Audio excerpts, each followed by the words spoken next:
Oh, ready for more Bookworm content? Good, because the series is ramping up from this point on. Spring and summer and Errand Fest seem like a bit of a lull in this story, but don't let that fool you. These next few books might feel less important, but they lay some hefty groundwork for the coming school year as well as the rest of this story, while also creating some strong bonds between Rosemine and her retainers. We saw how things ended last volume with the hidden room being taken away, but we see the ramifications of that coming into view, with Rosemine expanding printing, traveling to Elvira's home province, revitalizing an ancient ritual, and the ramifications of the Archduke Conference the higher-ups of Ehrenfest have been dreading for so long. But before we get into that, why don't you go ahead and hit the subscribe button? I'm sure there's an animation around here somewhere. That way you can stay up to date with Bookworm content from me. I'm also selling merch with a pretty nice Dunkelfelker Ditter t-shirt. I either put a link of that in the description, or hey, if I'm feeling motivated, I might have even put a card up there too. Check that out if you want. So with all those gratuitous plugs out of the way, let's go ahead and get into Part 4, Volume 4. Our prologue begins from Wilfried's perspective. This takes place shortly after his return to the castle after his first year in the academy, where Sylvester pulls him into his office. It's one of the rare moments all the retainers are dismissed and Sylvester speaks to Wilfried basically alone as a father, since the only other person there is Karstedt. The reason why is to see how Wilfried feels about this engagement to Rosemine. He's a bit confused why he's the one being chosen, since he spent most of the term alluding to other duchies that it'd be settled during the Archduke Conference. But he never thought in a million years that he'd be the one saddled with her. In terms of whether she'd be a good choice, since she came first in class in all of her trends, Wilfried assumed that she'd be married into a higher duchy to form connections. But Sylvester shoots that down, saying he would've if she had been a normal Archduke candidate. That gives Wilfried some pause because, in his eyes, Rosemine is a model student and Archduke candidate, who handles every task thrown at her with high marks. But the fact that she isn't considered normal feels deeper to Wilfried than Sylvester is letting on. However, he lays it out that she was adopted to spread printing. And while that would strike a normal person as odd that a pre-baptism child created this industry, Wilfried has seen Rosemine's actions firsthand, so it makes sense to him. Besides, if she left, whichever duchy she married into would immediately start a rival printing industry, so Wilfried sees keeping her as the right move. This is on top of how sickly she is. There isn't even any guarantee that she'll be able to have children. It could basically be an insult marrying her out of the duchy. But the issue is Sylvester sees her as a problem child, one who's obsessed with books, is incredibly short-sighted, and doesn't speak like a noble. That hits Wilfried pretty hard, because he's only ever seen Rosemine as a goal to aspire to, not someone on his level as, well, a problem child. He gets why she can't marry out of the duchy now completely. But still, why Wilfried? Simple, because he's the best man for the job. The only people she can marry are Wilfried, Melchior, and Ferdinand. She can't marry Bonifacius because, well, she's his granddaughter by blood, and she can technically marry Sylvester, but that would pretty much be a scandal, because, well, that's creepy even by this world's standards. Melchior, on the other hand, is too young, so the king won't approve of their engagement, and Ferdinand can't do it because that would put him closest to the seat of Archduke. Why is that an issue? Well, bigger reasons than we heard in the last book, where it sounded like Ferdinand was just trying to avoid it. His entering the temple before would be a big point of attack for any other duchy to exploit. It would also essentially destroy political ties with Frembeltag, as Sylvester's adopted daughter and half-brother became the archducal couple. To the rest of the country though, it would effectively cut Sylvester's own kids out of the line of succession. Charlotte would have a really hard time getting married, and Florencia would be considered defective, due to the fact that as the first wife, she couldn't produce a child worthy of being an archduke. It'd be a slap to her face after all she endured under Veronica. Sylvester then thought about marrying her down to archnoble, but that would hurt the man in the archducal family, plus piss off the Lies gangs. So, that's pretty much a non-starter. If Wilfried refuses, Sylvester's just gonna bite the bullet and take her as his second wife to ensure that no one takes Rosemine from Ehrenfest. But understand, this isn't really a bad deal for Wilfried. He'd be getting a second chance in noble society, using Rosemine's popularity to curb his bad reputation. In the long term, it could even repair the Lies Gang and Veronica faction rift by putting a descendant of Lies Gang on the seat of Archduke through their children. So is he gonna do it? Well, he needs time to think it over, and decides to consult his retainers. In his room, his retainers are rejoicing at the news. This'll remove not just Charlotte from the race, but Rosemine too, and they view Wilfried as the best choice to bring the former Veronica faction into the future of the duchy.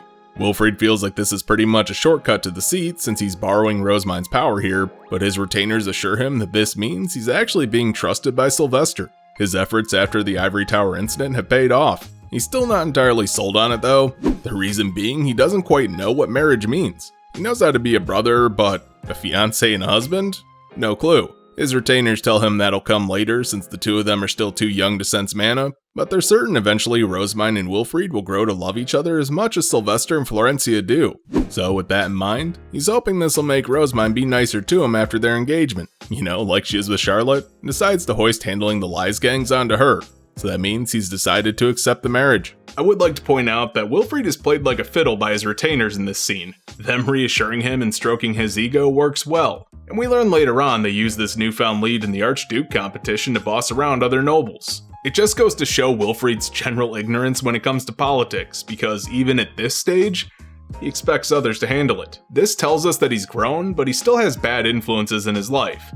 So, he still has obstacles to overcome. Back to Rosemine's perspective, she's in her room having her outfit for Spring Feast chosen after saying her goodbye to Lutz and her hidden room. She's still super down and not really interested in the clothes Riarda and Brunhilde are throwing at her, but Lieseletta saves the day with a hairpin distraction. After her outfits are picked, Hartmut shows her the organized documents for printing, and after that's approved, it's given to Felina to give to Elvira when they meet her. These are added to Eustace's notes from the meeting with Benno at the temple, and I mean these are so good, she encourages Hartmut to learn from him. Just not the whole cross-dressing thing, even threatening to relieve him of duty should he try it after he shows renewed interest. With that, Charlotte invites her and Wilfried to a tea party so they can sort out a spring prayer schedule. Rosemine decides to take the eastern part of the central district to visit Haas after her coma, and because that'll lead her into Haldensel. They're fine with that, but Rosemine asks whether they're still fine helping. And they are. The two have pretty much come to the conclusion that this is super important for the Archducal family to be involved in. Plus, they've got their own ceremonial robes now and don't have to borrow Rosemine's stuff. The worst part is honestly the potions, which are absolutely vile. As we know, Rosemine has to explain that they're drinking Ferdinand's kindness-filled potions, and the super nasty ones are a thing of nightmare, which they honestly can't believe. Jokes aside, Charlotte asks if it's true about their engagement. She's shocked because a while back, Rosemine promised to be her ally, but Rosemine didn't realize that meant that she was helping her secure the seat of Archduke. No, Rosemine was just going to protect her and be supportive, but Charlotte doesn't really hold it against her. In fact, she's worried that she's being tricked by Wilfried and Sylvester. But Wilfried speaks up to say this was only sprung on him a few days prior. So, it's not a trick. Hell, he was sure Rosemine was supporting Charlotte too. So Rosemine asks, after realizing what ally means in this context, if Wilfried agreed to the engagement. And he did, because everyone told him that siblings and married couples are basically the same thing, so he doesn't think their relationship will change that much. It becomes a bit of a running gag just how oblivious to romance Wilfried is. You'd think that would get annoying, but he and Rosemine are kinda perfect for one another, because she's the only other person about as oblivious as he is. People will point out later on just how detached these two are, even though they're an engaged couple.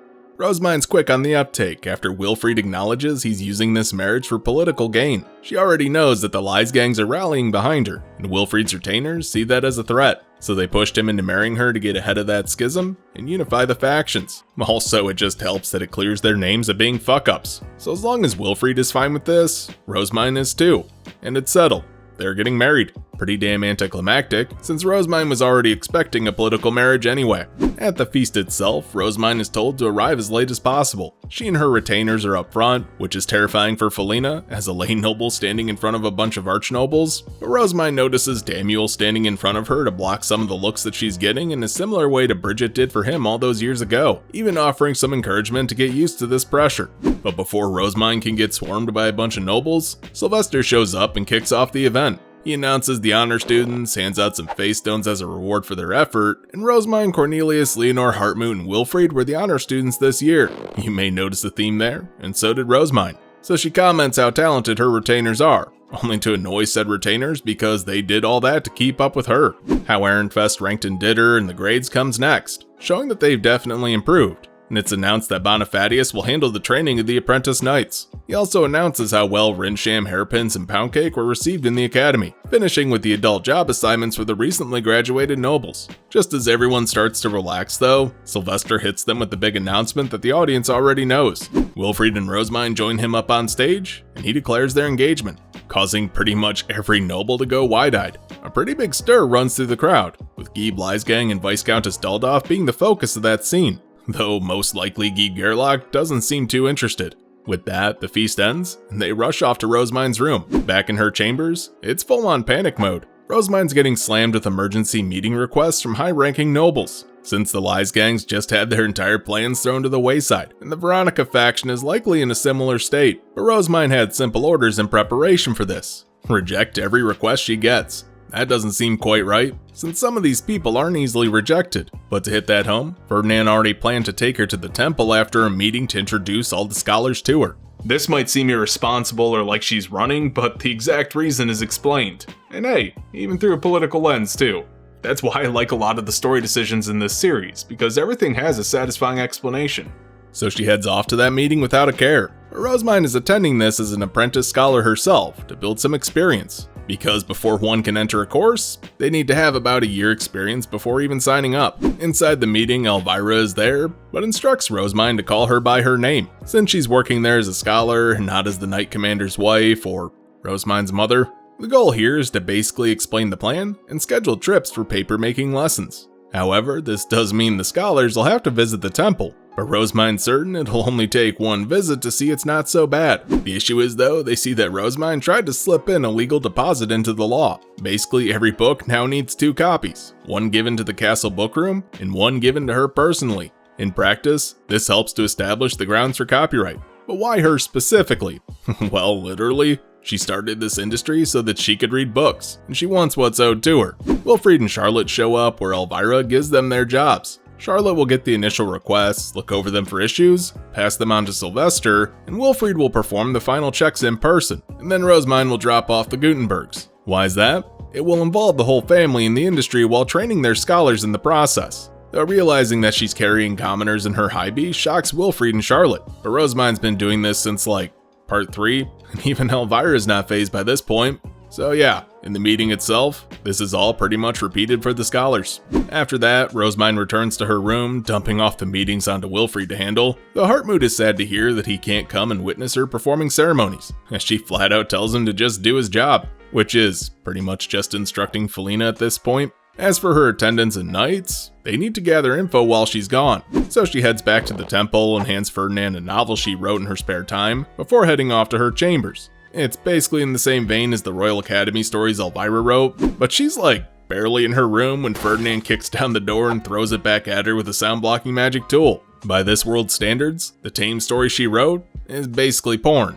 Yeah, she can't release this. Turns out all the random bouts of slam poetry in every romance story she's read? Yeah, those are actually intimate scenes, and not necessarily sex scenes, which she didn't pick up on at all. She needs to learn from Elvira, or just, better yet, hire someone to write for her. Ferdinand tells her to burn that manuscript and then leaves, with them agreeing that she'll run any future thing she writes through him. I don't know if I've ever mentioned how vague and abstract novels are in this world, but as this goes on and the more people discuss them, you see how thick these metaphors actually get. That's why Rosemind's at a loss.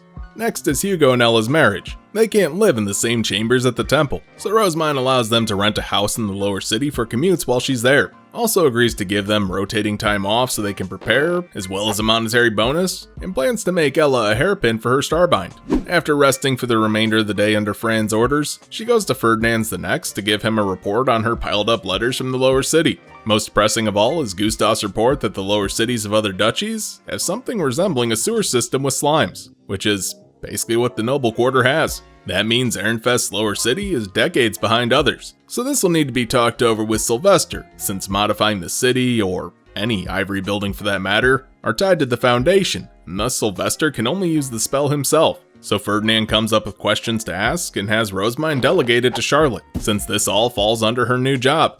After lunch, she goes to visit Wilma and gets a winter report. That way she can also see how Conrad is doing. Both he and Dirk have really hit it off. Seeing both are happy and doing well, she trusts Delia to keep them under control, and that's that. Next, she calls on Fritz to get the priests lined up for the future paper-making instruction trips, while mobilizing the two who went to Haas in Part 3 to gather stories as well.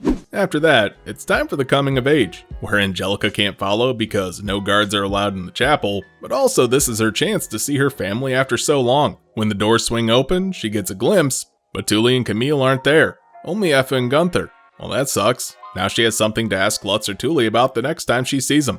Between the two ceremonies though, which are a week apart, Rosemind's life is pretty much the temple usual. The real benefit is the lack of scheming in noble society, which makes the temple feel like a much more comfortable place. So while helping Ferdinand, he asks if she has any plans that afternoon. And yeah, she's planning on reading, but too bad, he has others for her. It's time to start the prep for Schwartz and Weiss's outfits, so he's planning on bringing materials and documents into her hidden room for her to work on. In her chambers, Monica tries to cheer her up over her lost reading time by telling her she's gonna see the Gilberta Company in a few days. Is she just ordering a hairpin? Not this time. She's also planning on ordering some armbands with kanji embroidered on them for the library committee. One for herself, Weiss, Schwartz, and even Hannelore, whom she's already decided will join her. The armbands are a Japanese thing to show membership in a group, but I'm sure my audience probably knows that. You've seen enough anime with student councils in it. But in this world, you'll recall in Part 2, Volume 4 that armbands have a very different meaning here. At least for commoners. To end that conversation though, an ordinance arrives from Elvira, announcing that a magic letter from Charlotte will come containing the answers to her lower city renovation questions. Turns out that whole sewers thing was a research project by Juancho many decades ago. They discovered the slime that eats waste, and figured out that putting it in sewers took care of the smell. Great. This was published and the rights were purchased by duchies as a whole, filtering down by rank. Ehrenfest was a bottom-tier duchy at that point, so it took them forever to actually get the chance to buy them. And when they finally did, turns out that's right when they had a mana shortage due to Gabrielle pushing her marriage through. Because remember, that lowered an Archduke candidate down in status, because he took with him Elvira's grandmother and their children, who were also Archduke candidates. So Ehrenfest had to go in stages, renovating the dorms since other duchies saw that, the castle, then the noble quarter. With several years going between these, the lower city kept getting pushed off and eventually forgotten about entirely. So Charlotte decided to tell Sylvester about this little fact and kick things back into gear. Putting that aside, Ferdinand, Eckhart, and Eustace all pile into her hidden room and start unloading boxes of ingredients and research. Once everything's unpacked, he pulls out 10 sheets of paper, and these are the magic circles she'll need to embroider onto the clothing, with some dummy magic circles to ensure that people don't figure out which ones are real. On top of that, she'll need to dye the thread and cloth with her mana and do the sewing herself. Damn, that's rough. But Angelica is vibrating at the sight of these circles, and asks Ferdinand if she can embroider one onto her cape. That's weird because these are super complex, meaning Angelica, with all 2 of her brain cells, can not only read these magic circles, but is also skilled enough to embroider them too. Pretty much everyone is shocked, but the conversation moves on. Since Ferdinand is supplying the ingredients they need, they'll be able to skip the fetch quest they'd otherwise need to embark on, all for the price of receiving the old clothes to study. Cool. But Ferdinand drops the bombshell that she'll have to embroider all the magic circles herself. Yeah, all 10 of them. That's not cool. These are super detailed and it would take her forever, but no one else can do it, or else the magic circles won't be as effective, since they'll be sewed on her mana-dyed cloth with thread dyed with her mana too. But to get out of this, she suggests just writing the circles onto the cloth with magic ink, but that won't work either, because it'll bleed. Then she throws out the Japanese process called Yuzen, giving her the idea to throw resist dyeing at the Gilberta Company in the process, but Ferdinand shoots that down, saying she needs to learn to sew eventually as part of her bridal duties. But with Rosemine's insistence, Ferdinand tosses her a bone. They try to make mana ink that'll suffice, with absolutely zero expectations it'll work. We've seen this setup enough to know how it goes, but let's watch it play out. So they begin brewing the ink, and that begins with a magic lesson. Ingredients from Fey plants and Fey beasts have elements, as we already know from the Jareve gathering. And I mean, she's also learned this in class, but the color corresponds to the element. It also has properties like water is healing, fire is attacking, and such. So for this ink that Ferdinand is just winging it on, they're going to use ingredients strong in every element, but ink itself is under Mestianora's purview, so it needs to be primarily wind element. But how do you figure out what ingredient has what element? Simple. Ferdinand has a magic tool. That's of course insanely expensive and a pain to make. So not simple at all, really. It's basically a plate that lights up colors split into sections. How far the light stretches to the edge is how strong the element is. It can also light up multiple sections too, telling you exactly which elements are in it and how strong it is. Great. However, Rosamund tries to measure too much shit back to back and gets scolded that she's not cleaning the plate after each use. It just needs washed. So Eustace handles that, and Rosamund wishes to learn the cleaning spell too, which Ferdinand just tosses for Daniel to handle after the lesson is over for that day, because he couldn't be bothered. But as Rosamund looks over the ingredients, she sees something she thinks is oil. Sure enough, Ferdinand confirms it's from a Kurheis plant, and Rosamund asks if that's an evolved form of the Isis plant. I mean, how does she know that though? Yeah, remember all the way back when she was making ink with Heidi? So she rattles off all the oils they tested and the results they came up with based on her new knowledge of elements. And suddenly all those nonsense results they got made sense. Ferdinand's pretty impressed, considering commoners did that. Things with high amounts of mana are called Fey, because they leave Fey stones behind. But pretty much everything actually has mana, even commoners. Blood is the most effective way to transfer mana, so that's why their magic contracts are stamped with blood. I told you way back in part 2 how that ink research was a neat bit of world building with some long-term payoff. Well, here it is. We finally found out why. Because the mana elements in the ingredients were causing the weird colors. They did some accidental research there. Rosemine wants that magic tool for Heidi to do her research on, but Ferdinand won't sell it, and it's a pain in the ass to make, so she just gives up. With the ingredients measured, it's time to make ink, and Ferdinand starts with the merchant brand as a base, though skipping the steps that actually strip the elements out of it, since, you know, they actually want those. So they stir it all together, topping it off with some gold dust, and poof, they have ink. She tries it out, and it doesn't bleed on cloth. Awesome. In fact, it kinda puffed up, making a really crisp line. I mean, that actually works perfect for what they need. But it's too early to say all that. Ferdinand makes her dye a rag with her mana and they try it again, this time with the same results. This puzzles Ferdinand because it's not behaving how he expected. He tries it himself and it bleeds slightly. He then hands it to Eckhart and it bleeds a bit more. They then go down the line with all the nobles there and Damiel's looks more like a smear than an actual line. This piques Ferdinand's interest for research, as it seems to follow elements and quality of one's mana. So he bails to go do research on that, leaving Damiel to show Rosemine how to use the cleaning spell. She just needs to fill her stop and chant Washin. So she does that, realizing she put way too much mana in when the room fills with water for a brief instant, nearly drowning herself, Damiel, and Angelica, only for the water to disappear an instant later. That'll teach her. The next day, Ferdinand wants to see Rosemine in her workshop to talk to her about ink again. It seems he noticed that after trying it, the ink disappeared. If it's gone, that pretty much defeats the purpose, which makes Ferdinand smack Rosemine verbally by saying that just means she needs to embroider the circles and quit struggling. In the workshop, the cloth from the previous day is devoid of lines, until Rosemine touches it that is, and suddenly it lights up.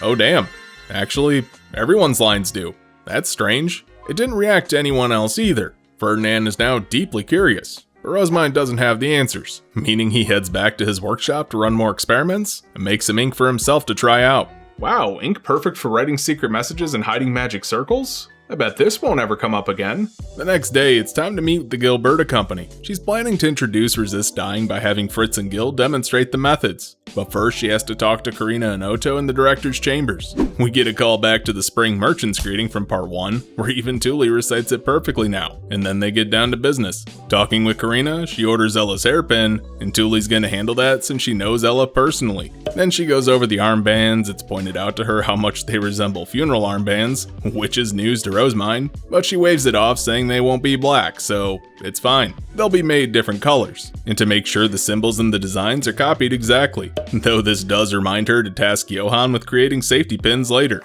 Thule expertly shifts the topic from there for Rosemine to ask about Camille, and the reason they weren't at the winter coming of age ceremony was, she was watching him. Yeah, he's 4 now, and they can't exactly trust him to not go bolting into the temple. That's a problem. Once the orders are all done, Rosemine presents the Gilberta Company with a new gift, the aforementioned resist dying, as thanks for handling the prince's order so well. Though she does make sure to mention it could already exist in this world.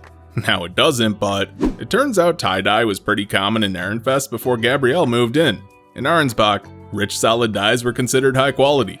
When she moved to Ehrenfest, that caught on as a trend. However, they move on to the demonstration in the workshop, where Gil and Fritz draw with wax and a brush on cloth. Then they move on to dye it. Once the cloth is dyed, they melt the wax in hot water, and hey, it leaves the art intact. Otto is interested in this, but Karina steps between them and asks that this be handed on over to the Dyeing Guild to prevent them from being overwhelmed by the immense amount of wave of customers it'll bring. This again demonstrates how much of a sharp business sense Karina has, because when she knows something is beyond her scope, she backs off. Or, not entirely. They do accept this as a gift, but plan to sell it immediately to the Dyeing Guild for a low price, then have them mobilize their workshops to produce cloth for Rosemine's new trends. Everyone wants to be a Gutenberg, so they're hoping this will elevate a dyer to that status. Basically, Otto wants Rosemine to pick 2 shops for exclusive business. How will she do that? They'll run a competition, and whoever makes the best product gets her business and a new title. The Gilberta Company will manage it from there.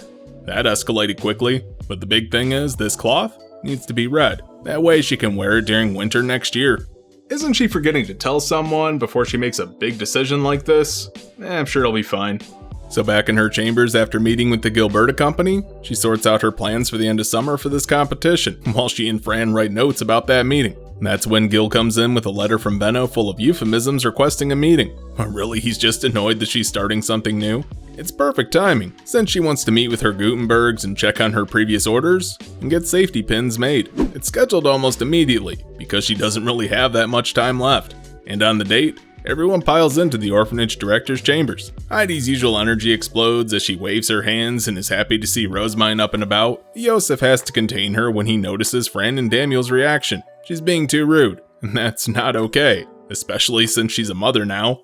Hold up, Heidi has a kid? Yeah, that's terrifying, since she really can't be contained. In the future, they're just gonna have Yosef come when the scholars are present, because that could seriously get Heidi killed. But he's just happy to not have to deal with her outbursts. From there, Rosemine explains the results of Ferdinand's research on ink color and element. That makes Heidi want that magic tool, but she can't have one. Not just because it's expensive, it's a magic tool. So there's a really good chance Heidi can't even activate it.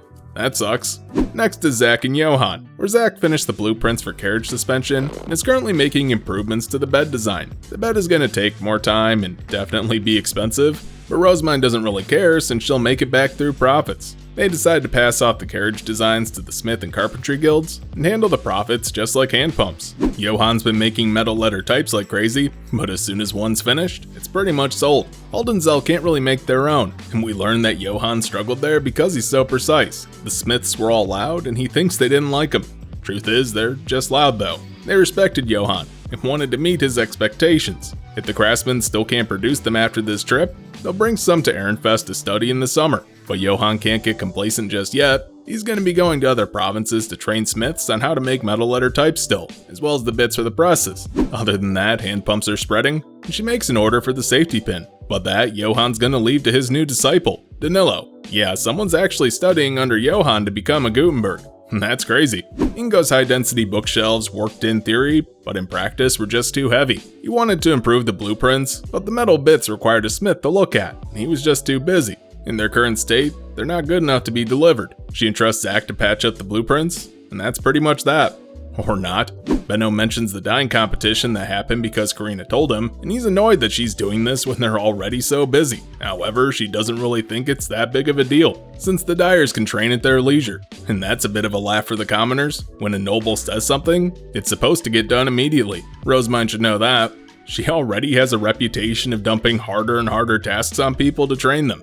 But like, that's more Ferdinand than her in her opinion. But this is resolved after she mentions it could lead to Benno having more ink sales down the line, so he decides to put it on the back burner. From there, they sort out Haldenzel with basically Zach and Johan going along to finish up their business. The legal deposit's been approved and how she's going to use those extra copies to build a massive library. But to everyone there, that just means the Gutenbergs are far from done with their work. We're about to see next volume the Gutenberg's new summer routine. Hitting up a Gieb's town, teaching everything over a few months, then heading back to Ehrenfest in fall.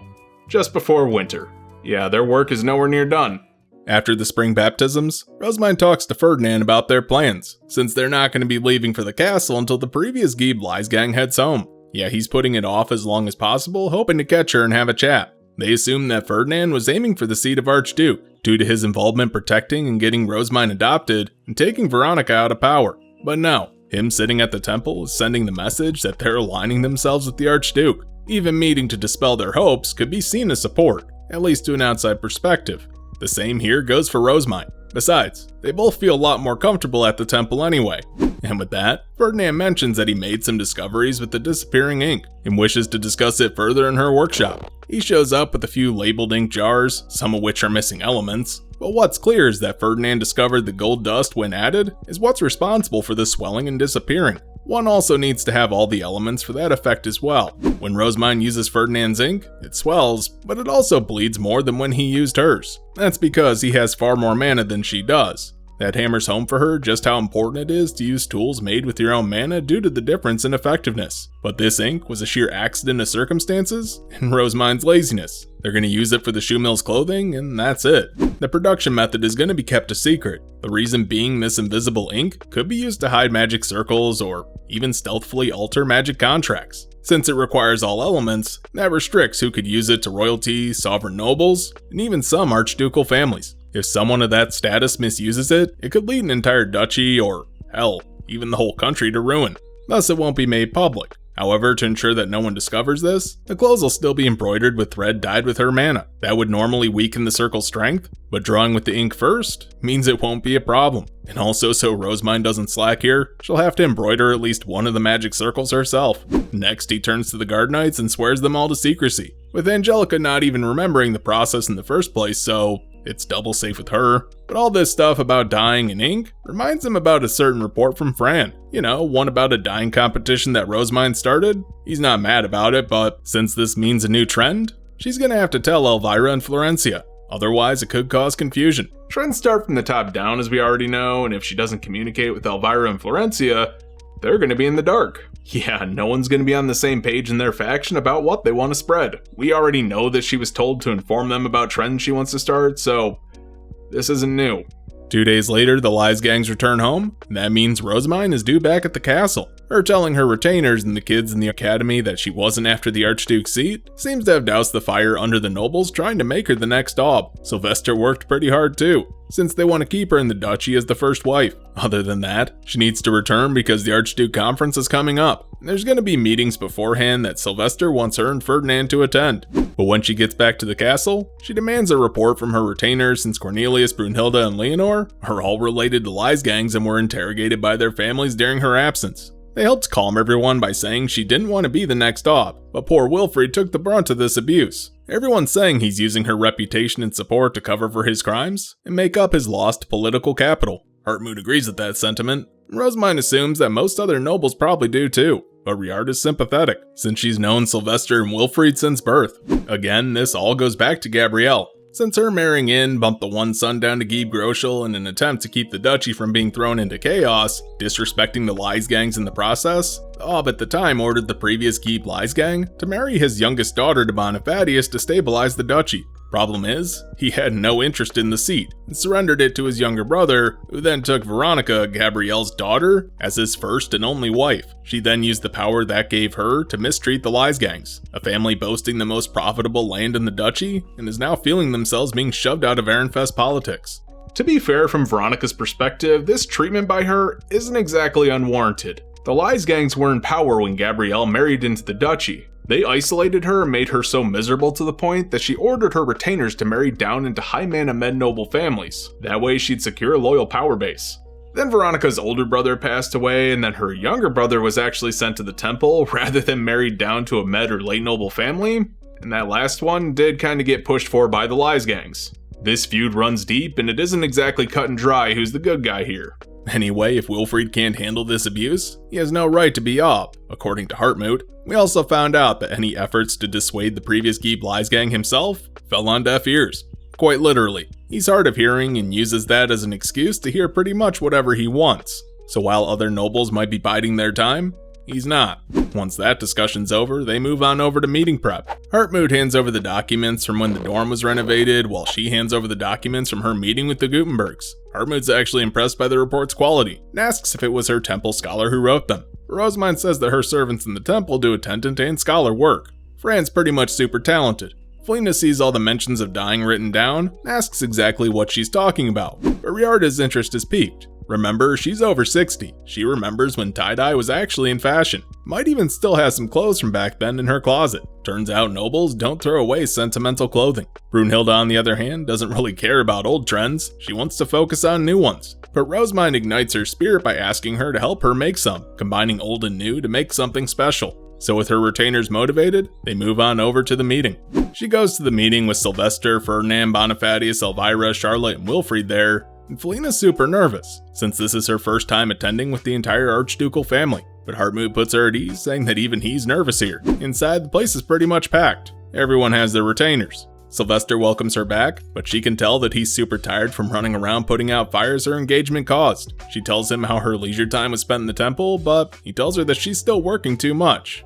And not sarcastically either. He gives her a pat on the head for the info she gave, and says that Rosemine saved their asses for the Archduke conference. That's when he calls the meeting to order. He explains the business deals with Klausenberg and the sovereignty that'll be set in stone come the conference. Elvira takes over and explains how lacking their lower city is, and that all the filth that they have there isn't the case in other duchies. So Sylvester announces they're going to cast Entwinkelm. That's the name of the extreme makeover spell that built the monastery in Haas. However, this one's obviously going to be a lot bigger. The scholars are worried that they'll have the budget for it, but Sylvester has a plan. He calls on the archducal family to supply their mana for the sake of the duchy. Ferdinand makes the first move to bow and cross his arms before Sylvester, showing his obedience. Bonifatius does so next, followed by Rosamund, and then Wilfried and Charlotte. But the question comes up how to do this exactly. Expel the commoners for a day while it's done? That's just going to cause mass homelessness by destroying the wooden extensions most of them live in. So Rosamund comes up with what amounts to communal spots to dispose of garbage.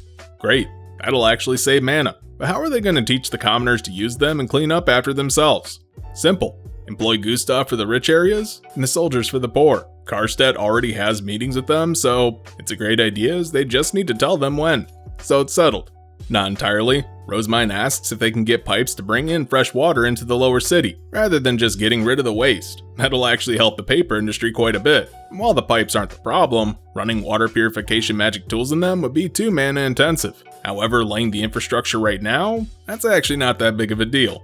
So they go with that. Last up is how to actually give clearance to these merchants. They liked Rosamund's idea for sealed letters, but those can easily be copied. But you know what can't be? The new non-set paper that Ilgner created, because that's unique to Ehrenfest. Half will stay at the Merchant Guild, while pieces are torn off and distributed to the other duchies. They just have to dye it the duchy's color, and that solves that. But before they go ahead and call this meeting to a close, Wilfried pipes up and says they should take plant paper with them to the conference. That will show off their new industry, and it drew a lot of interest when Rosamund was using it at the academy. This is on top of using Rinsham and having the women wear hairpins.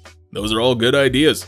There's a line in here from Florencia that notes just how much Wilfried learned in the academy from these suggestions alone. That shows that he does somewhat pay attention to politics, he's just a little dense. With that, it's over. Rosamund just has spring prayer to look forward to now. In the castle, she's meeting with Charlotte and Wilfried to hammer out any details they need. Her schedule is shorter this year, but that's because she's using her high beast and has to go to Haldensel. Though really, it's more practicality that her schedule is rushed. She can do multiple blessings in a day because of her mana, but her health means that after this, she's going to be in bed for a couple of days sick. After that, she and Charlotte meet with Elvira and Florencia. That way she can tell them all about the dyeing competition.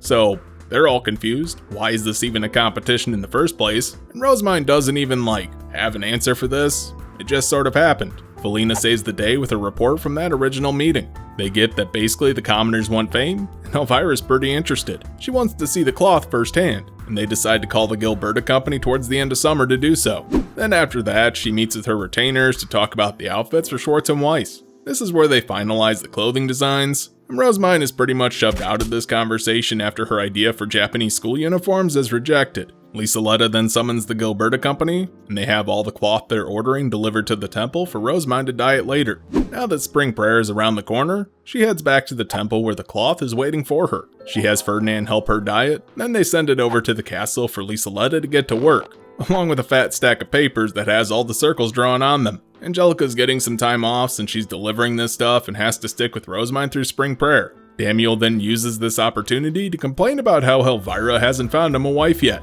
And that's because Rosamund flat out forgot to ask, so she sends off an ordinance before she forgets again. Yeah, that's not gonna matter.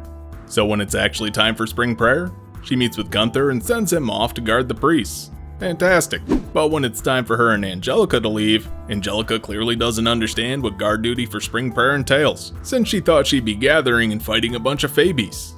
No, it's a religious ceremony for farming towns. That's disappointing. Touching down in Haas, Rosamund receives a warm welcome, with Rick being the first person to greet her. She thanks him and Haas for their good treatment of the monastery over the past 2 years. She does her blessing and bids them farewell pretty much right away, though she's happy to see Haas has made a full recovery. In the monastery, Nora approaches, and Rosamund thanks her for helping out with Lily's pregnancy, while also pleased to see that they're farming nearby too. After dinner that night, she ventures over to Gunther and gives him the warning about the upcoming renovations. It's coming shortly after spring prayer is over, so she lays it out for the soldiers to spread word and make sure that the streets stay clean, or else they'll redo the renovations. and that'll destroy all the wooden structures in town. The next day, after seeing the soldiers off and bidding farewell to the Haas orphans, she hops into LAKEY and knocks out the rest of Spring Prayer without much incident, since the workload is being spread between 4 people now. The biggest problem is there's only one big chalice. Rosamine went first because she'll get sick, but she brings it back after she finishes her chunk for the next person to take. In this case, it's Charlotte. While Charlotte's out on prayer, Ferdinand is beating a lot of things into Rosamine aside from her usual routine. She's now learning to brew potions of the very basic variety. Despite her saying they're fairly weak, Ferdinand scoffs, saying she's using herself as a baseline again. For most nights, that potion is more than enough. They sell for a decent amount too. But don't you think his ultra nasty ones would sell better? No, those are pretty much overkill for most nobles and use rare ingredients. They cost a fortune, essentially, and Rosamine's been chugging those like Gatorade for the last few years. That's scary, because that means that she's actually in debt to Ferdinand. Or not, as he says he'd normally pay her for all the work that she does, but instead he's paying her in potions. Oh, the one person you never want to be in debt to.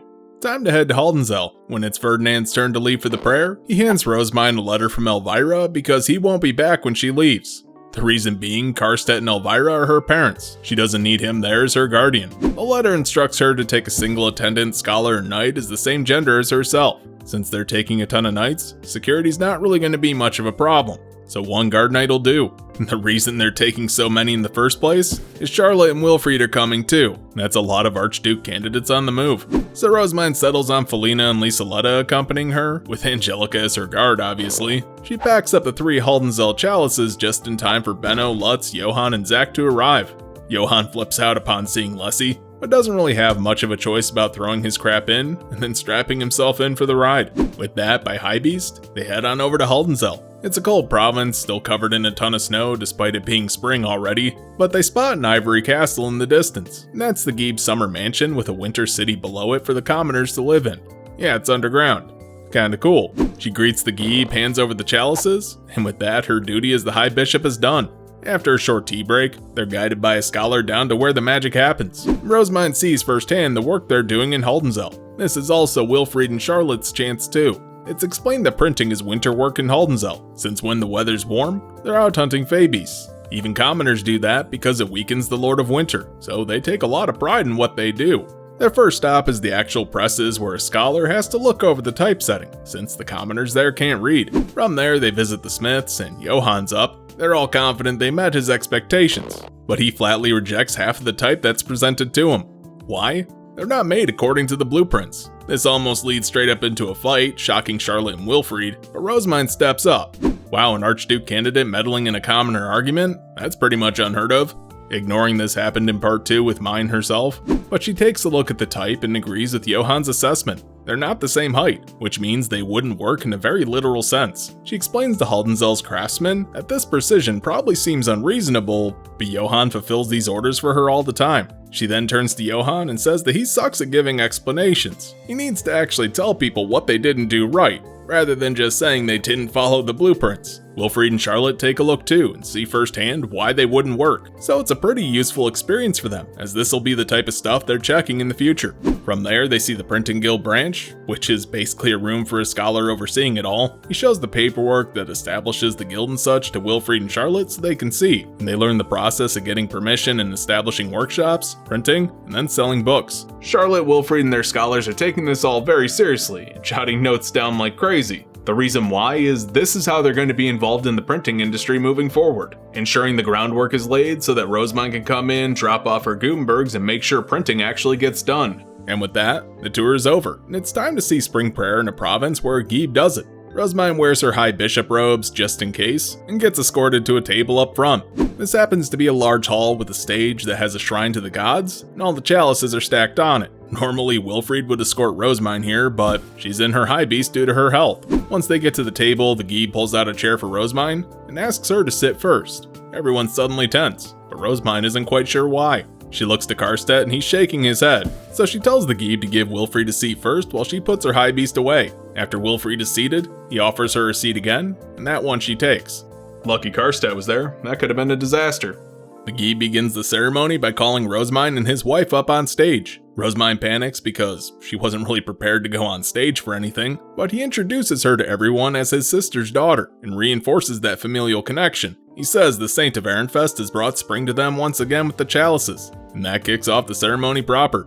The commoners all sing and dance, and after this ceremony, the hunters head north and the farmers head south. So this is basically a giant farewell party for the commoners. But when they finish their songs, the nobles dedicate sword dances and songs themselves. That's news to Rosemine. She had never heard of songs and dance in spring prayer before. But then again, it kinda strikes her. She's never actually stayed for the full celebration. She always leaves to go to the next one right away. But Charlotte and Wilfried backed this up, and that stuns the Geeb that they're also doing spring prayer. It was commonly thought that Sylvester was forcing his adopted daughter to do all this against her will, while letting his biological children have it easy.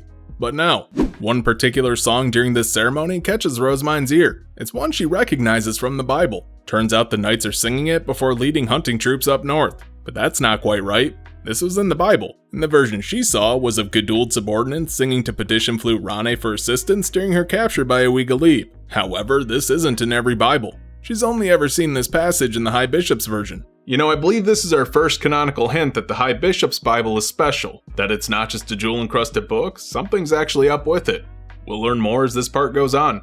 So the Geeb asks Rosemine to sing as well, but she doesn't really want to and tries to decline. Elvira saves her but ends up under the bus herself when her brother says she should sing and play the Harpspiel for them. Rosemine didn't mean for that to happen, but Karstedt says it's fine because Elvira's pretty damn skilled. She implies he's just bragging about his wife, which piques Elvira's interest. But she leaves to go fetch her Harpspiel, which seems kinda weird. Doesn't she have attendance for that? I mean, yeah, she does, but that's actually an excuse to go get some last-minute practice in. Yeah, it's been so long, she's gotta shake the rust off. However, when Elvira gets back, Rosemine is pulled up on stage too out of nowhere. That way she can offer prayers during the song. So when everyone starts singing, Rosemine kinda missed her cue to actually stand up and, pray. Just decides to stay kneeling until the moment's right. That comes when the song ends. She shoots up in her praying pose because that's when they're actually supposed to offer prayers to the gods, and her mana is suddenly sucked out of her body. Not just her though, everyone on stage. The lay nobles collapse, the med nobles feel woozy, and a magic circle rises. It then gets sucked into the chalices and fires up into the sky in a green light. Yeah, with that, everyone's in a panic, and they shove potions down the unconscious nobles' throats. But Rosemine and company are ushered back to their rooms. That way Haldenzel can sort out whatever just happened. Once in bed, Rosemine hears thunder, like an actual lot, and it's super loud too. Suddenly Lieseletta and Angelica both call her to see if she's doing okay. Turns out Lieseletta is scared of thunder too, and when Rosemine offers her a spot in her bed for comfort, she declines and just decides to hold her hand until it passes. Reason why? Lieseletta knows her place. That'd be super improper.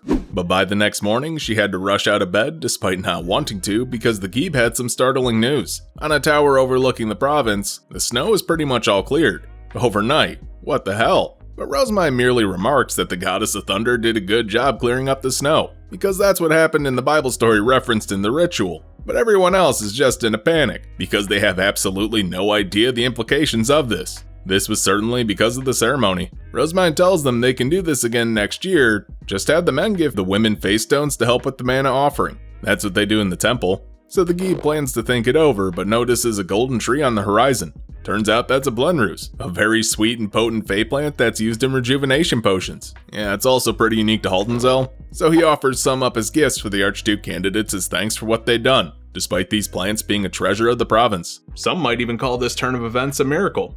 Back at the temple, Rosemine dumps off Benno and the Smiths. She's gonna call them when their next destination is decided. But in the meantime, Johann's gonna have to work on his explanation skills, and Zach will bridge the gap between him and the other Smiths. Waiting for her inside though is Ferdinand, who's looking pretty damn annoyed. He's already received ordinances from Elvira, Karstedt, and even Geeb Haldenzel himself. But curiously enough, none from Rosemine about that incident. Inside her chambers though, she explains that she didn't really do much in the first place. She just pointed out how their ritual differed from the one in the Bible. And Geeb is the one who pushed the women onto the stage, with Karstedt being the one to throw her into the mix. Ferdinand's confused though, since the page she's describing doesn't exist as far as he knows. That's weird. How has Ferdinand not read this? He was literally reading from the High Bishop's Bible when he first met mine. Well, that's not entirely the case. Bezewantz only permitted him to read the introduction of the Bible to her. As it turns out, the High Bishop's Bible is actually a magic tool. Only those the High Bishop's permit can read it. The rest of the Bibles are inferior transcriptions of it, and we'll learn quite a bit more why these are incomplete later. Just understand that Ferdinand himself has not read the entire Bible. However, he knows Rosamund well enough by this point, and assumes that she's cataloged every single difference there is. And yeah, she has. Hell, she's even willing to let Ferdinand read the Bible to see the differences himself. But that can come later. These developments in Haldensel could literally save the northern provinces if they can be replicated. But that's going to take some research. In the meantime, remember that she receives some Blenrose fruits, and Ferdinand is pleasantly surprised to see them. They're pretty rare. He'll make her some nice recovery potions with them, because as she's heard, they improve the flavor, which is definitely going to help in the near future, because they're going to need a ton of recovery potions for preparations when filling the foundation for the upcoming Entwinkhelm. A few days later, they go to the castle for just that purpose, handing Sylvester a bag of face stones while Ferdinand prepares a cup and pitcher for the potions he made. It's a surprise just how much she saved up, but Florencia's been doing pretty much the same by chugging a ton of Ferdinand's potions, the ultra nasty variety. Yeah, I feel bad for her. In the replenishment chamber, it's Wilfried and Charlotte up first, then Rosamund and Ferdinand, then Bonifacius and Florencia with Sylvester. They're doing this in shifts because of that whole mana disparity thing. It's Rosamund's first time seeing someone else offer mana like this, and not doing it herself at the same time. So she notices the light green mist coming off Wilfried, and a light red one coming off Charlotte, even though they're using face stones with Rosamund's mana. It's not really surprising, we already knew the color of Wilfried's mana as well as his birth season, because he was born a season before Rosamund, and Charlotte's also fits with that trend. She was born in winter and has a slight earth prevalence in her mana.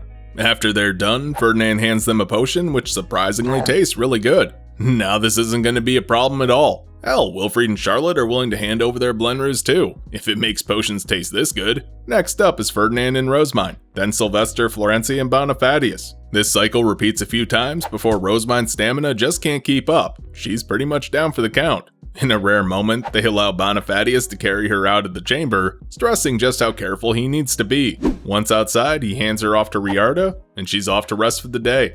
And after she does that resting, it's finally the day for the Entwinkhelm. It's gonna happen at 5th Bell that day, and they have word that the Soldiers and Merchants Guild did their job. They all pile into the replenishment chamber, minus Sylvester since he's with the actual foundation to cast the spell. Yeah, only he's supposed to know where it is. So when the time comes, they pour as much mana into the foundation as possible, because Sylvester's using a ton. When they stop, they exit the office, and Sylvester walks in too.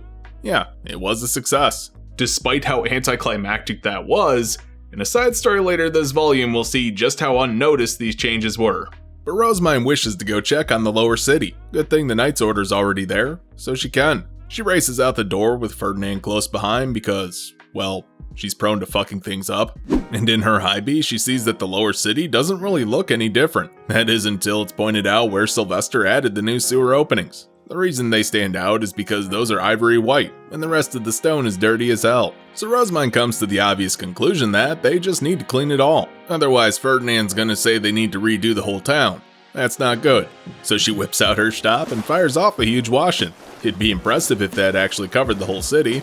Despite the massive ball of water she created, it's just not gonna do the job, and is a waste of mana. Ehrenfest the city is actually huge. Ferdinand tells her as much and pulls out his stop, but rather than casting wash-in, he has her fill up some face stones for him and turns his into a pen. For large-scale magic circles work best. So when it's done, he draws a magic circle, and he throws the face stones in. The circles duplicate 13 times and spread across the city. When the spell finally goes off, the whole thing is flooded for a brief second, scrubbing the grime off the walls, but also stripping the paint off the wood. Then it disappears, and that's that. The lower city is sparkling clean. Now they just have to leave it up to the soldiers to ensure that everything is in order.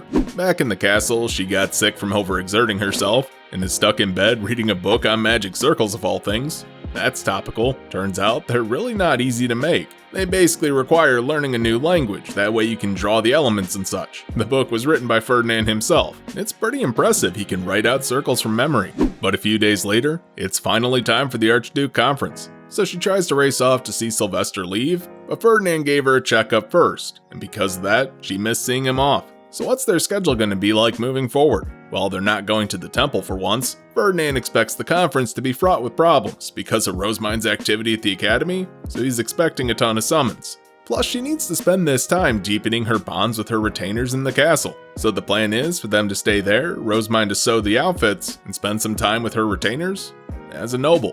While doing that, they rope Charlotte and her scholars in as well for obvious reasons. They while away their hours chatting while sewing. Guy Bleisgang has apparently given up, at least temporarily, on making Rosemine the next Aub, mostly because Guy Haldenzel conveyed her actions at Spring Prayer. Rosemine's actually clueless about what happened and asks Charlotte what subtle cues she missed. Obviously, when he tried to seat her before Wilfried, that was allowing her to say that she views herself as higher status than him.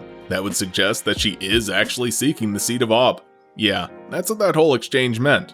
Back to the embroidery, she comments how skilled Lieseletta and Angelica are, though they're doing it for different reasons. Angelica's doing it to get strong, but Lieseletta's doing it for the shoe mills. They brush off her comments saying Rosemine's pretty damn good too. Turns out Leonore is taking this pretty seriously as well, because she wants to memorize this circle and offer to embroider it on her special someone's cape. That seems out of the blue, but it's a cultural thing. Elvira's Royal Academy Stories romance novel is extremely popular at this point in the story. A character asks a girl to embroider his cape. When Rosemine read it, she thought he was just being a pain in the ass. But no, it's meant to be a romantic gesture, because the only people who can embroider capes are parents, spouses, and of course the person themselves. If the mother's passed away, a sister can, but that's pretty rare. Women will show their interest in a man by embroidering a handkerchief to show off their skills. Yeah, that all flew over Rosemine's head, but Leonore saying she wants to embroider a guy's cape gets all the girls giggling. Judith also seems pretty intent on this embroidery too, but her reasons are selfish. She wants to do her own cape like Angelica. Hey, she even wants a mana blade too, but she's actually feeling pretty anxious here. Why's that? Because she's feeling inferior among a bunch of arch-noble knights. Hell, even the one lay knight she outranks, Damuel, now has more mana than she does. This is on top of her getting stuck at the academy this term, unable to do guard duty. This could have ended pretty badly, we know how defensive Rosemine is of Damuel, but Judith is very upfront about her admiration of Damuel's skills, so she didn't shoot herself in the foot. Instead, she claims she'll beat him because he's her first opponent. That's cute. Rosemine tells her to forget about the sword though, and focus on ranged attacks. That gets her stares from pretty much everyone because, you know, the whole honor thing. But forget all that shit. What matters as a guard knight isn't honor. What's important is protecting your charge. Ferdinand uses whatever best suited for the situation, be that a net, scythe, or sword. Hell, we've seen him use a bow and arrow before. So with that, Judith decides to think that over. During rehab the next day, she talks to Bonifacius about the apprentices. Turns out they're still too focused on offense to coordinate. As it is, they're still not fit to be guard knights. They need to know how to do that, or else they'll all turn out like Traugot. And with there soon to be 3 Archduke candidates in the academy, everyone's gonna need to be prepared. Besides, Rosemine needs more guard knights herself, but too bad there's none up to snuff. Bonifacius suggests relieving Damuel even if he's her most trusted knight, but she won't. He's just too valuable due to his skills, willingness to go to the temple, and even his scholar abilities. There's no archknights that can do all that he can. But just then, Judith pops in and whines that she needs rejuvenation potions. Rosemine suddenly has an idea for that. Since the knights are struggling to guard people, why not guard the scholars while gathering in the forest? Bonifacius loves this idea, because that means he gets the chance to guard his beloved granddaughter. But Ferdinand shoots this whole thing down via ordnance quick. Bonifacius isn't taking no for an answer though. He goes and convinces Ferdinand, and permission is granted. In the forest, the knights are utter failures, constantly rushing off to attack any fey beast they see, even if they leave their charges unaccompanied and vulnerable. Bonifacius is constantly scolding them, but Damuel and Cornelius are doing a great job sticking to Rosemine and helping her gather ingredients for her second year coming up. They use this time to help Judith hone her abilities a bit by having her snipe smaller fey beasts from afar. Damn, if only she had some powders that could cause damage or inflict status ailments, that'd be awesome. Too bad only skilled scholars can make that. Enter Hartmut to say that he'll prepare some in the future for Judith to use. But as they're all having a fun time, Bonifacius stops them because he smells a grun. Well, here it is. Bonifacius orders all the apprentices to pack up and leave, but as they start to go, Angelica points it out. Gruns are about the size of a St. Bernard with bony torsos and green striped fur. Rosemine immediately yells that that thing doesn't look anything like her Lessie.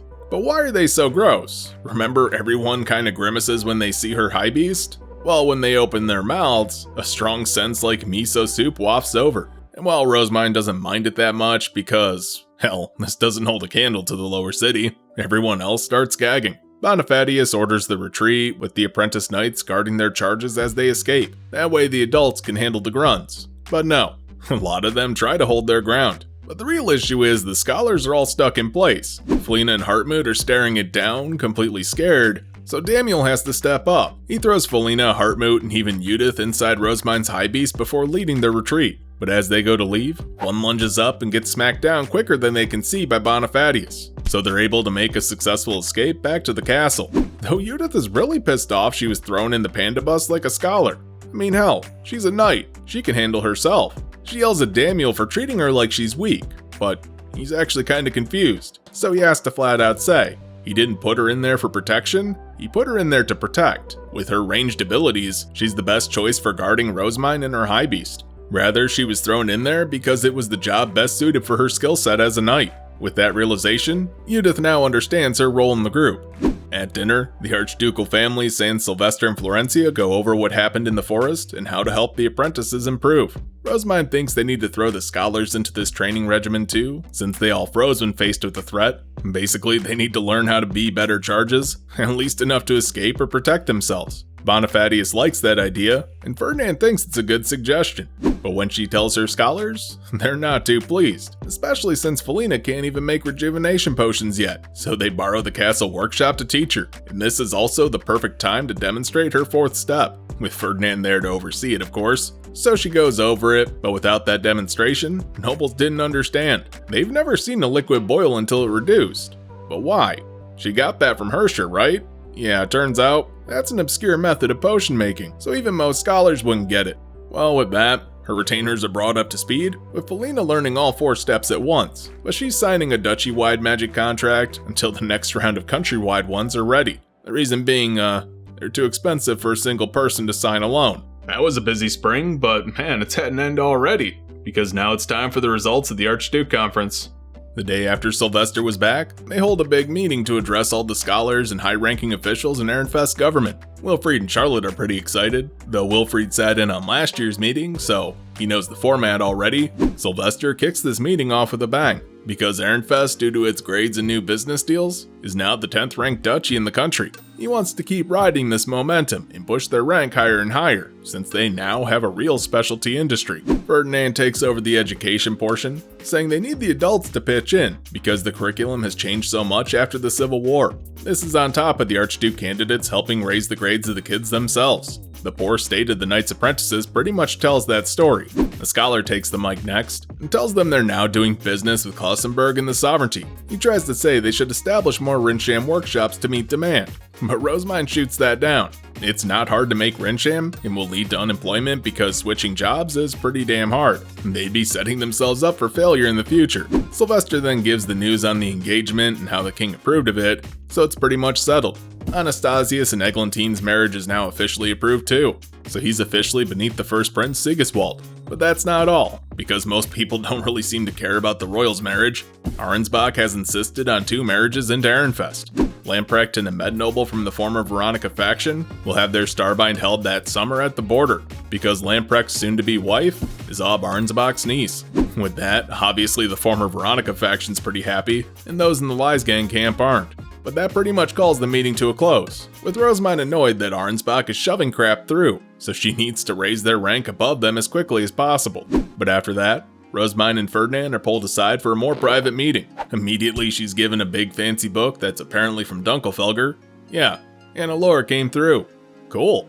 He dismisses all retainers but Karstedt, and practically collapses on his desk. Ferdinand suggested getting the king's approval for Wilfried and Rosemine's marriage right away, and Sylvester is very happy that he did, because Klausenberg wanted her for the next Archduke's second wife. Juanchel says they should deepen their bonds since Ortwin and Adolfina are so close to Wilfried and Rosemine. Frembeltag suggested Rudiger is close to her age too, and Arnsbach wanted Wilfried to wed into their duchy. Things got intense. Juanchel in particular was a real pain, asking about verification paper, and Rosemine asks if it's okay for them to be friends. But yeah, it's a good idea. Befriend Klausenberg, Dunkelfelger, and Juanchel because those are the top 3 duchies, and those will work as allies against Arnsbach, though they're worried that Dunkelfelger knows her true weakness, so they're most likely going to exploit it moving forward. The issue is next year is going to be rough for Ehrenfest. The duchies they left in the dust will be jealous, and duchies right above them are going to be on guard. But these new brides mean trouble, as the faction war that always seems to just be settling down is about to spark again. Rosemine wonders why the former Veronica faction is so dead set on being under Arnsbach, and Ferdinand replies plainly because most of them are from there. He explains Gabrielle's retainers, all wed mid-nobles, and formed the bedrock of the Arnsbach faction to the south of the duchy. After Gabrielle passed away, Veronica inherited that power base, and then when she became the first wife, yeah, they absorbed into a larger faction and then made themselves the core. Originally, they wanted Georgine to be the Aub rather than Sylvester, but he's kind of the last man standing. So, understand, these people are Sylvester's faction. So with that, they need to stay on guard against anyone affiliated with Arnsbach, and the Starbind ceremony happening in summer will have her taking her noble retainers mostly to reinforce her position, because she's going to be the one performing the ceremony as the High Bishop. She's going to need to be ready to defend herself if things get dangerous. Ehrenfest has a lot to think about this year, but what about Arnsbach? Seems like they're trying to sink their claws in deeper, but let's find out in the epilogue.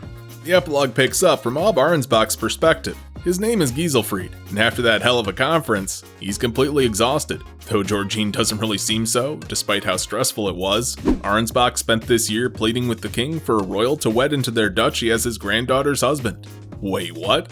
Arnsbach was on the winning side of the Civil War, but due to their geographical location and neighbors, there were a lot of marriages to Workstock, a greater duchy who headed the faction backing the first and fourth prince. In fact, Arnsbach is overseeing a large chunk of former Workstock. The Ob's second wife was the little sister of Ob Workstock himself, and even though she wasn't involved in the Civil War, she had been killed in the Purge. Her children were spared by demoting them down to archnobles. At the time, Georgine's son Wolfram was still alive, so they still had an heir for Arnsbach, but he passed away. With all of his daughters married away save Det Lind, he contacted Juanchel to let him adopt his granddaughter to raise as the future Ob. They asked the king to prepare a suitable partner for her, but they were worried that they'd all be snatched up by the time she was even old enough. However, it just so happens that the king has a son from his third wife about Letizia's age. That would normally be unthinkable, but Arnsbach is only in this situation because of the purge Klausenberg forced on this country.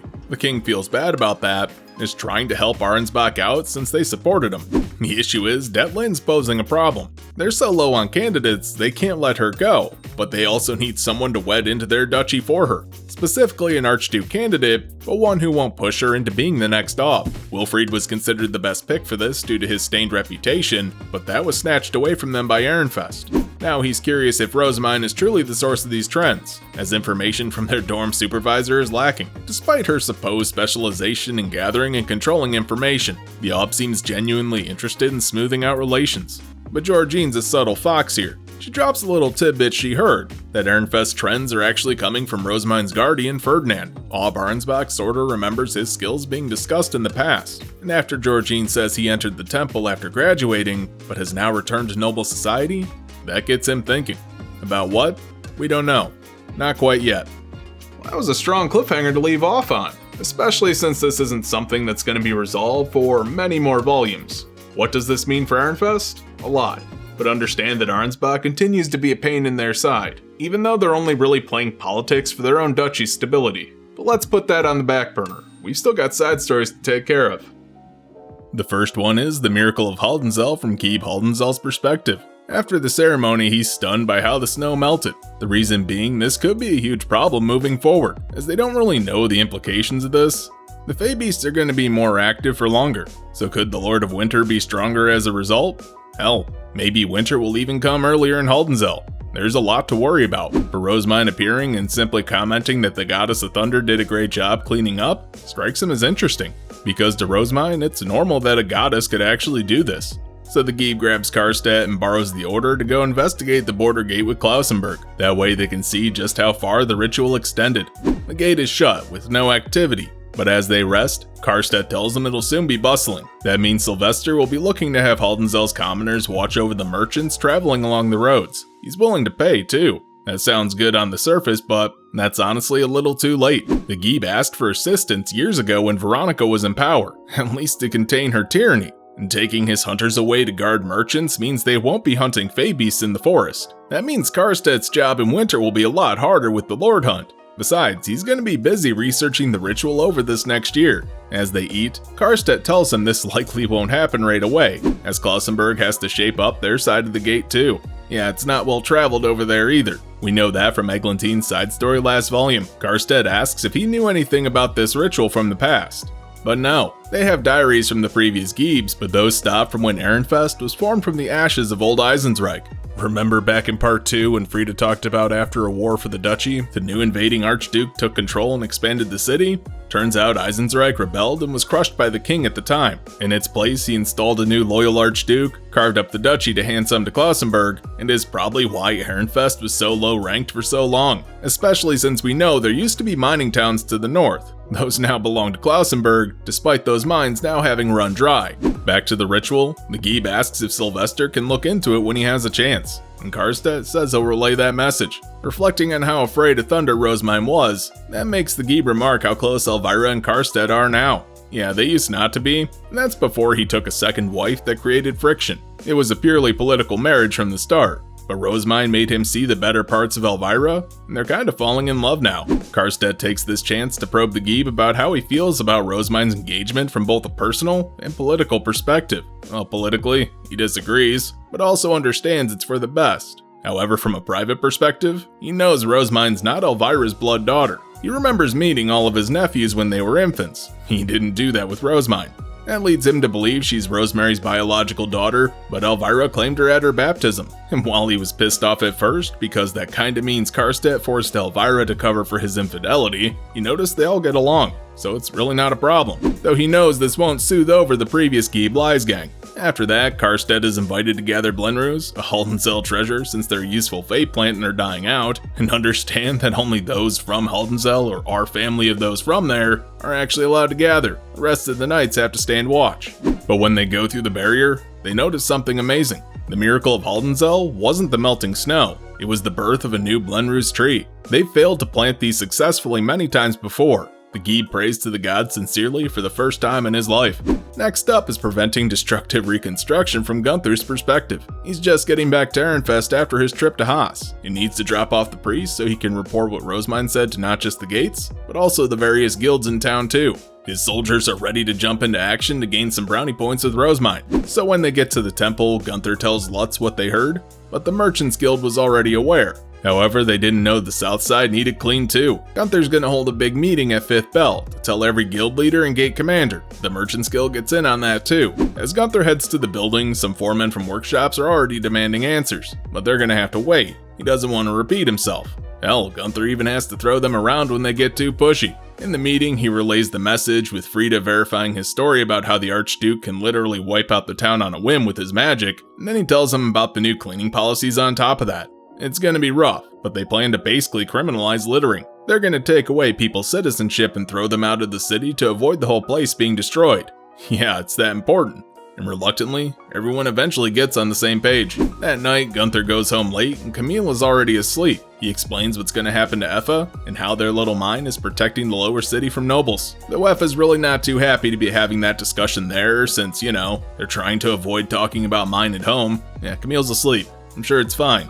Days later, they get word that the reconstruction is going to happen from the knights. The soldiers jump on it, telling everyone to stay inside after a certain time, and leading up to it, the streets are pretty much clear. There's no one outside. Gunther heads to his post inside his gate, and there's this long, tense pause after 5th Bell passes. I mean, like, there's literally nothing happening, so they just kind of assume it's taking the Archduke time to prepare. But when they look out the window, they see Rosemine's high beast with another. They assume that's the Archduke. Suddenly there's this massive ball of water and the commoners are scared shitless. I mean, holy shit, that's some powerful magic right there. The nobles could kill them like bugs. When the water clears though, they see the city is sparkling white in the sunlight and marvel just how clean it is. A knight from the north gate calls for Gunther and tells him it's safe to come out. From there, the soldiers gear up and tell everyone it's now safe to come out. Well, those are some interesting side stories, giving us a bit more perspective as well as some comedic moments, but also a big hit of that deep lore we love so much. But we're not quite done yet. Let's go ahead and wrap up this video with my thoughts. The engagement between Rosemine and Wilfried is a huge plot point in not just this book, but moving forward too, because it comes with a massive shakeup to Ehrenfest's politics. The goal is to unite the long-feuding Lies Gang faction and Arensbach Loyal faction. That should be solved by giving both sides what they want, right? Well, that's the hope, but the more we learn, the more we see just how much of a pipe dream that really is. The former Veronica faction isn't loyal to Wilfried or Sylvester, but Veronica herself. Hell, some to Georgine. So while this will bring the duchy some stability, it's not going to be a real fix. There's also the issue of how on the surface, it looks like Wilfried is borrowing Rosamind's political capital.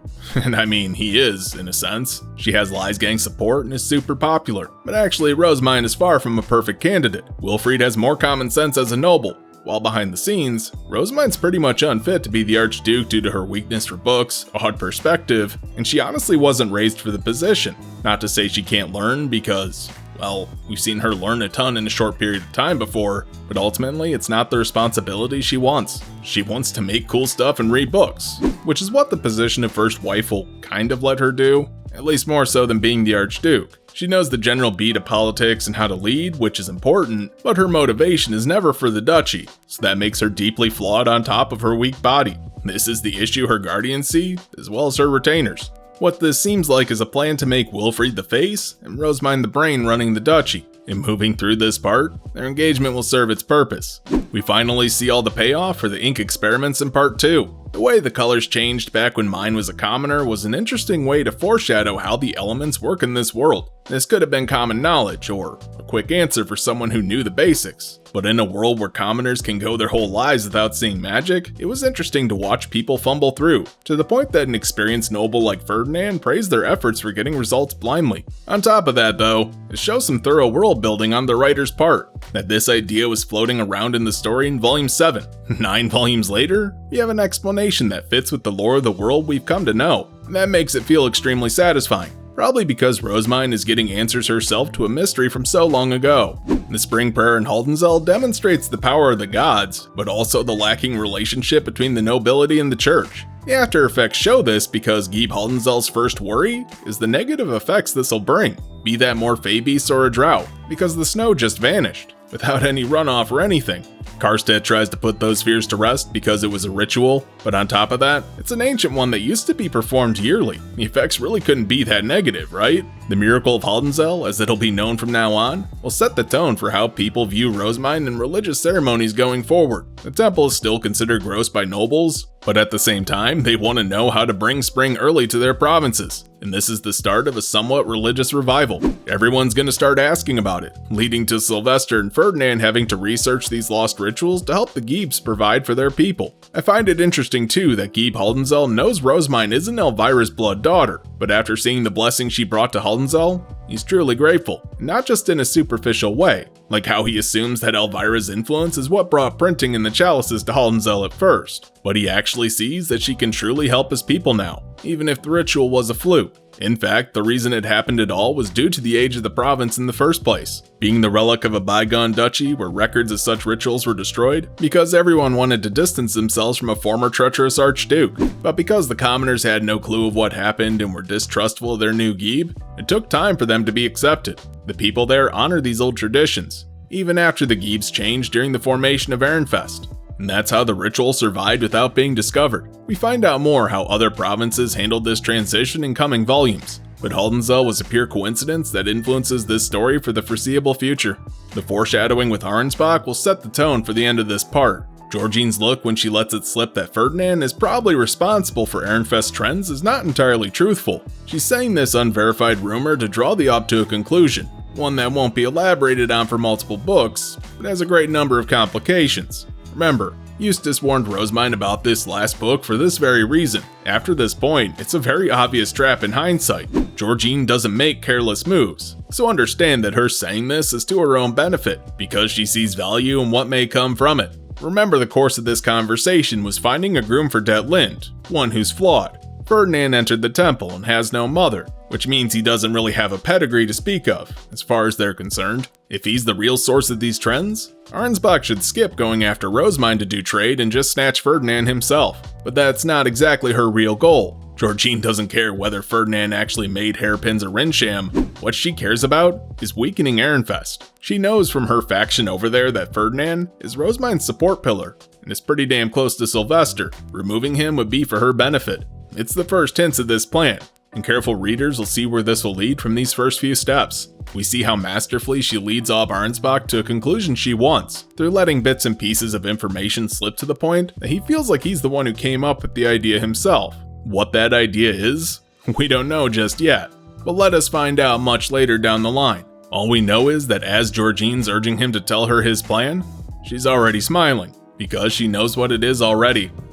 So we finally finished this volume. Rosemine's spring was surely eventful with all those surprises after recovering from her first year at the academy, but now we know what's on the horizon as Arnsbach makes its move to secure connections to Ehrenfest. The coming wedding this summer will surely be packed with peril and excitement. But for now though, hey, you've made it to the end of the video. Don't forget to like, comment, subscribe, share, and do all the other YouTube stuff to help the channel grow. You can also join my Discord with the link down in the description. If you really want to support me, you can head on over to my Patreon and pick up some extra perks. And speaking of Patreon, I'd like to give a special thanks to Robin DPL, Lalex1s, and Shrikin's continued support. Thanks for watching.